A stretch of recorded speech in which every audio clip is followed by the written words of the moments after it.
Atlet menembak Indonesia Muhammad Sejahtera Dwi Putra menjadi bintang bagi kontingen Merah Putih di Asian Games 2022 di Hangzhou.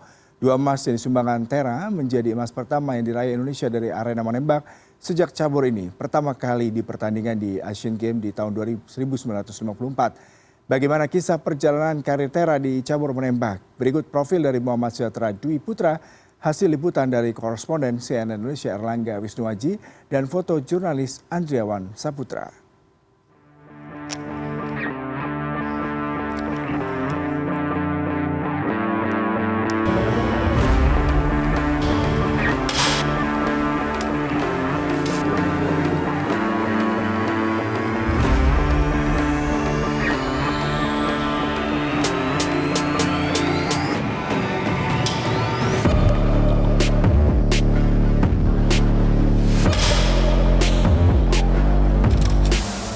Merinding mas, ngeliat maksudnya wah saya bisa bawa nama Merah Putih di tiang tertinggi, apalagi di negara orang kan, ya susah lah kalau diungkapin, terharu lah, apalagi kita naik podium nomor 1, dilihat banyak orang, kamera di mana-mana, susah digambarinnya. Saya mikirnya setelah saya naik podium nyanyi Indonesia Raya, ingat perjuangan dong. Selama saya latihan di sini, susah payahnya, suka dukanya.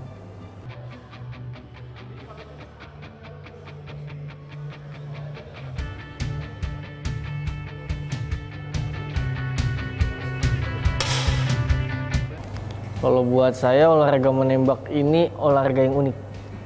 Kalau pakai tenaga semakin getar, semakin rileks, makin turun senjatanya. Nah, jadi uniknya di situ, kita harus kuat, tapi harus rileks. Nah, uniknya di situ dia nembak. Kalau kenal susahnya itu di awal itu mungkin cara ngontrol tenaganya sih mas. Karena kita nembaknya diri, nggak ada tatakan, susah diemnya. Jadi tenaga semua itu harus terkontrol. Nafas terkontrol.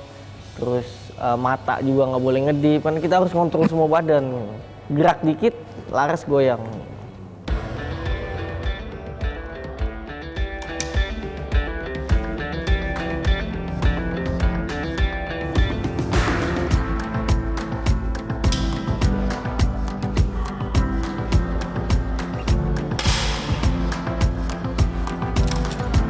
Jadi saya tuh sebelum kenal menembak, sebelum ya mungkin usia saya sekolah tuh di SD, SMP, SMA, itu hobi saya main bola. Akhirnya saya pindah ke cabang menembak. Awalnya tuh gimana tuh? Dari gimana sampai bisa ketemu olahraga menembak? Di kampus tuh ada namanya Gedung Serbaguna. Di sana ada mading gede, ada pamflet pencarian bakat untuk PON 2016 Jabar itu.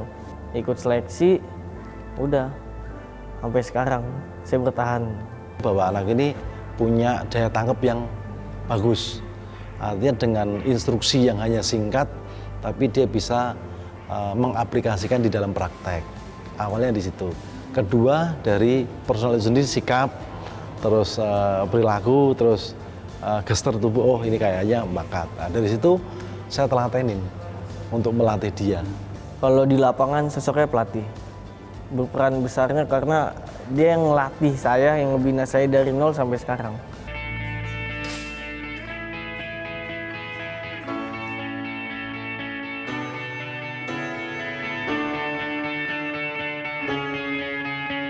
Mungkin di luar jam latihan saya kasih tahu. Tujuan kita kesini latihan, bukan nyari jodoh, bukan nyari senang-senang. Kita dibayar untuk negara, udah. Pokoknya fokus latihan, apa yang udah diajarin pelatih, terapin. Soalnya kita kan kemana-mana bawain nama Indonesia kemarin, di Cina itu. Di punggung kita Indonesia, bukan Jakarta lagi, Indonesia lagi. Jelas, jadi motivasi semua. Gimana motivasinya? Di motivasinya ya, saya juga bisa, yang harus bisa. Kayak abang saya harus bisa dilewatin dia, saya harus bisa penerus dia.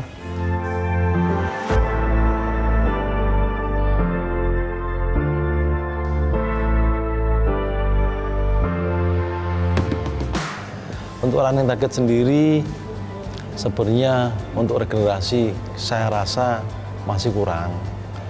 Ya karena kita sulitnya mencari bibit-bibit ya Mas ya, karena untuk running target ini kan di provinsi tidak ada sarana dan prasarana, itu yang membuat agak terhambat.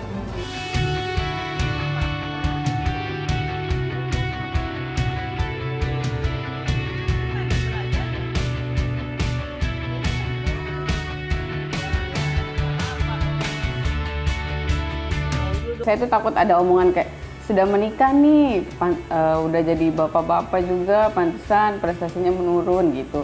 Tapi dengan prestasi-prestasi dari pas mau nikah dia pon emas, terus setelah nikah saya langsung dikaruniai anak, saya lagi hamil, Mas Teranya berjuang SEA Games dapat emas juga. Pas anaknya lahir, pas anaknya mau 1 tahun, Mas Tera kasih kado untuk anaknya 2 emas juga. Jadi kayak alhamdulillah yang di pikiran saya sebelum-sebelumnya tuh nggak sampai ke situ gitu.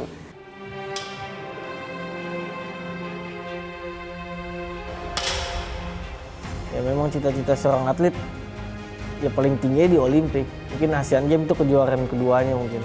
Walaupun buat saya ini penghargaan paling tinggi ya di Asian Games. Nanti kalau ada Olimpik saya jauh lebih keras lagi insya Allah. Bukan menjadi peserta di Olimpik ya, pengen juara di Olimpik itu.